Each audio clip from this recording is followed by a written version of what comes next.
Bismillahirrahmanirrahim. My name is Muhammad Sohail Yusuf. I done my BS English from Kohart University of Science and Technology. I belongs to Korak. Today my presentation topic is sentence. What is sentence?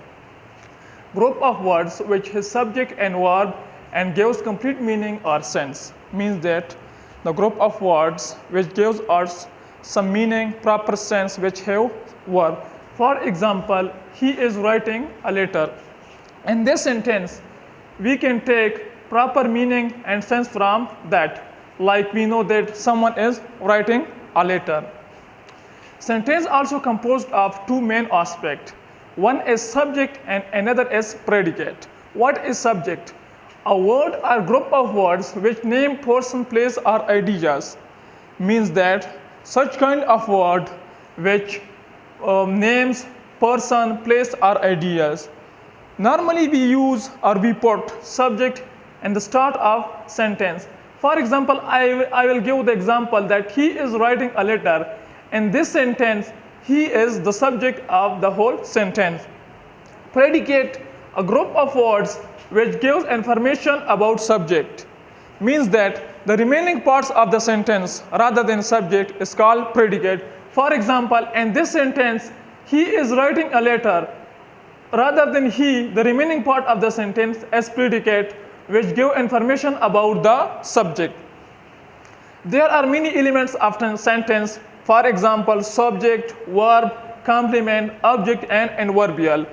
I have also told about subject that a word or group of words which name person, place, or idea, and verb. A word which show action or state of being.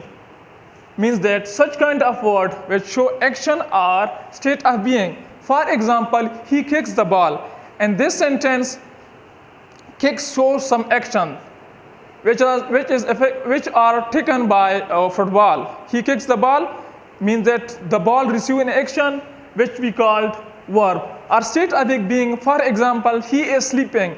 While someone is sleeping, he is on rest mode.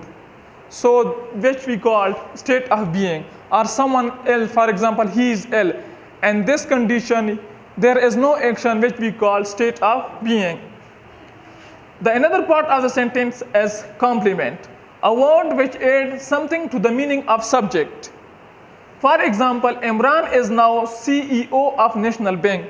And this sentence, CEO, is adding some meaning to the subject which is Imran, or noun which is Imran, which we call complement. Means that complement are the words or group of words which add something to the meaning of subject. In this sentence, Imran is a subject and CEO is a complement which adds something to the meaning of subject Imran.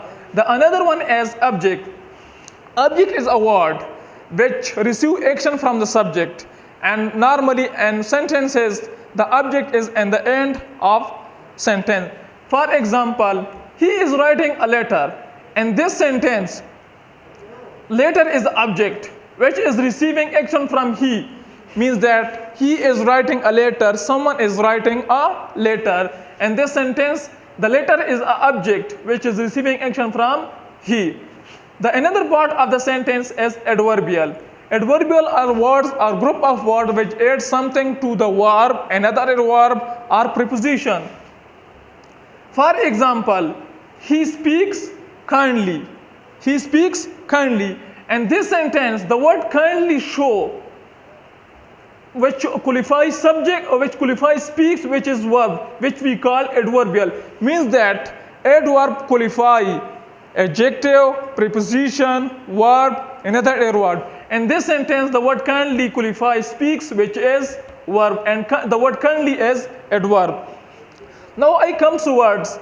On the basis of structure, there are four types of sentences. On the basis of structure, there are four types of sentences. Number first one is simple sentence. A simple sentence has one clause which is independent. For example, you can post the test. In this sentence, there is only one clause which is independent, which can't depend into another clause. Like you can pass the test. This is the example of simple sentence. And this sentence, there is only one clause which is independent clause. The another one is compound sentence.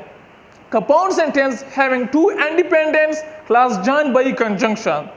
And compound sentences, there will be two clauses which will be independent to each other, which can't be dependent to someone, and which is aided by conjunction like but and. For example, the weather is hot today and hot yesterday too. In this sentence, there is two independent clause. The first one is the weather is hot today, which is aided by or which joined by conjunction, which is and hot yesterday too, which is the another sentence, which is the another clause, which is also independence clause. Means that compound sentence having two independent clause, which is joined by conjunction, which is but or and.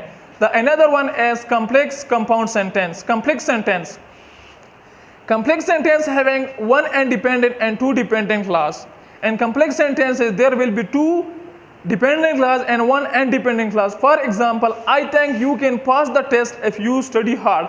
And this sentence, there are two dependent sentence, which is dependent to the independent sentence, which one is you study hard. This you study hard is the independent sentence. I think you can pass the test if you. This is the dependent sentence, which are dependent to study hard. The another one is compound complex sentence. Compound complex sentence composed of two independent sentences or more than one or two dependent sentences. For example, though Imran prefers watching films, he rented latest thriller he enjoy. In this sentence, there are two dependent sentences and one independent sentence. It is not must that there will be at least four sentences. So this sentence composed of three clauses. One is independent clause and two is the dependent clause. Now I am coming towards the conclusion of my topic. My topic was about the sentence and their construction. I defined the sentence. Sentence composed of mainly two parts, subject and predicate, and then I comes toward the main elements of sentence, and main elements of sentence composed of subject, verb, complement, object, and adverbial. And then I comes toward on the basis of structure. There are four types of sentence. First one is simple sentence, the second was compound sentence, and then third one was complex sentence, and then fourth one was compound complex sentence. Thank you.